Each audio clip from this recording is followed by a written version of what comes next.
आध्यात्मिक पथ की कहानी सुनने वाले सभी श्रोतागणों को जय श्री राधे, जय श्री कृष्णा। द्रौपदी ने 5 पतियों के साथ कैसे बनाए संबंध? अर्जुन को मिली थी तब सजा। संभवतः द्रौपदी भारत की वो प्रथम महिला है जिसके 5 पति थे या वह 5 पुरुषों के साथ रमण करती थी। लेकिन सबसे बड़ा सवाल यह कि क्या आज भी लोग यह समझते हैं कि द्रौपदी ने विवाह तो सिर्फ अर्जुन से ही किया था, तो क्या उसका रिश्ता सभी के साथ नहीं था? पांडवों को 12 वर्ष का वनवास और 1 वर्ष का ज्ञातवास मिला तथा इस दौरान पांचों पांडव एक कुम्हार के घर में रहा करते थे और भिक्षाटन के माध्यम से अपना जीवन यापन करते थे। ऐसे में भिक्षाटन के दौरान उन्हें द्रौपदी के स्वयंवर की सूचना मिली।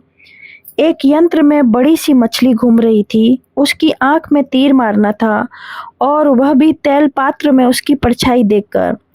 यह भी एक नहीं, पूरे 5 तीर मारना था। अर्जुन ने यह प्रतियोगिता जीत ली। तब जरासंध, शल्य, शिशुपाल तथा दुर्योधन, दुशासन आदि कौरव भी उपस्थित थे।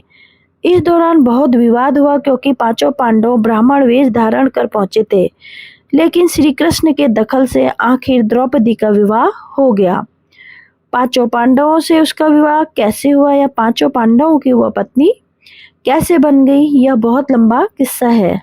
कहते हैं कि द्रौपदी ने अपने पिछले जन्म में बहुत सुंदर युवती थी। सर्वगुण संपन्न होने के कारण उसे योग्य वर नहीं मिल रहा था, इसलिए उसने भगवान शंकर की तपस्या की और तब शंकर जी प्रकट हुए। उस समय द्रौपदी ने हड़बड़ाहट में 5 बार वर मांगे, इसलिए उसे शिव जी के वरदान के कारण इस जन्म में 5 पति प्राप्त हुए। जब भगवान शिव ने द्रौपदी को 5 पति प्राप्त होने का वरदान दिया, तब वह यह भी जानते थे कि उसे अपने 5 पतियों के साथ पत्नी धर्म निभाने में समस्या होगी।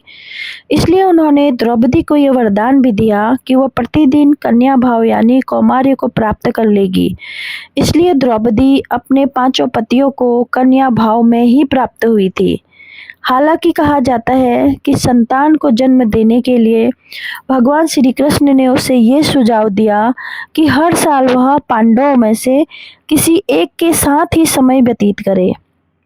साथ ही जिस समय वह अपने कक्ष में किसी एक पांडव के साथ हो, तो उनके कक्ष में कोई और पांडव प्रवेश ना करे। यदि कोई पांडव ऐसा गलती से भी कर लेता है, तो उसे 1 वर्ष का देश निकाला भुगतना होगा। माना जाता है कि द्रौपदी, जो 5 पांडवों की पत्नी थी, 1-1 साल के समय अंतराल के लिए हर पांडव के साथ रहती थी। उस समय किसी दूसरे पांडव को द्रौपदी के आवास में घुसने की अनुमति नहीं थी। इस नियम को तोड़ने वालों को 1 साल तक देश से बाहर रहने का दंड था। एक बार यह दंड अर्जुन को भुगतना भी पड़ा था। अर्जुन और द्रौपदी के वर्ष की अवधि अभी अभी समाप्त हुई थी और द्रौपदी युधिष्ठिर के साथ का 1 वर्ष का समय शुरू हुआ था। अर्जुन भूलवश द्रौपदी के आवास पर ही अपना तीर धनुष भूल आए, पर किसी दुष्ट से ब्राह्मण के पशुओं की रक्षा के लिए उन्हें उसी समय उसकी जरूरत पड़ी। अतः क्षत्रिय धर्म का पालन करने के लिए, तीर धनुष लेने के लिए नियम तोड़ते हुए वह द्रौपदी के निवास में घुस गए। उस दौरान द्रौपदी युधिष्ठिर साथ में थे। बाद में इसके दंड स्वरूप अर्जुन 1 साल के लिए राज्य से बाहर चले गए। इसी 1 साल के वनवास के दौरान अर्जुन की मुलाकात उल्पी से हुई। वह अर्जुन पर मोहित हो गई। ऐसे में वह उन्हें खींचकर अपने नागलोक में ले गई और उसके अनुरोध करने पर अर्जुन को उसके विवाह करना पड़ा।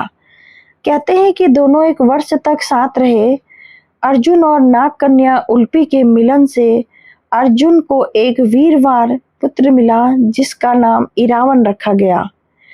द्रौपदी के 5 पुत्र थे। द्रौपदी ने 1-1 वर्ष के अंतराल में 5 पांडवों के 1-1 पुत्र को जन्म दिया था, लेकिन दुर्भाग्य की इन 5 पुत्रों को अश्वत्थामा ने मार दिया था। द्रौपदी और सत्यभामा संवाद।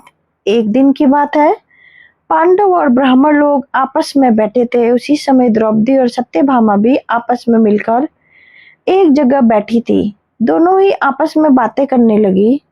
सत्यभामा ने द्रौपदी से पूछा, बहन, तुम्हारे पति पांडव तुमसे हमेशा प्रसन्न रहते हैं। मैं देखती हूँ कि वे लोग सदा तुम्हारे वश में रहते हैं। तुम मुझे भी ऐसा कुछ बताओ कि मेरे श्याम सुंदर मेरे वश में रहें। तब द्रौपदी बोली, सत्यभामा, ये तुम मुझसे कैसी दुराचारणी स्त्रियों के बारे में पूछ रही हो? जब पति को यह मालूम हो तो वह अपनी पत्नी के वश में नहीं हो सकता। तब सत्यभामा ने कहा, तो आप बताइए कि आप पांडवों के साथ कैसा आचरण करती हैं? उचित प्रश्न जानकर तब द्रौपदी बोली, सुनो, मैं अहंकार और काम क्रोध छोड़कर बड़ी ही सावधानी से सब पांडवों की स्त्रियों से ही सेवा करती हूँ। मैं ईर्ष्या से दूर रहती हूँ, मन को काबू में रखकर कटु भाषण से दूर रहती हूँ, किसी के भी समक्ष असभ्यता से खड़ी नहीं होती हूँ, बुरी बातें नहीं करती हूँ और बुरी जगह पर नहीं बैठती हूँ। पति के अभिप्राय को पूर्ण संकेत समझकर अनुसरण करती हूँ। देवता, मनुष्य, सजा, धज्जा का रूपवान कैसा ही पुरुष हो, मेरा मन पांडवों के सिवाय कहीं नहीं जाता।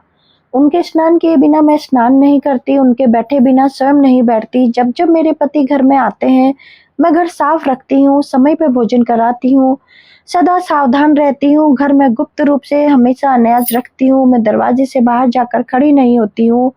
पतिदेव के बिना अकेले रहना मुझे पसंद नहीं है। साथ में सास मुझे जो धर्म बताए मैं सभी का पालन करती हूँ। सदा धर्म की शरण में ही रहती हूँ।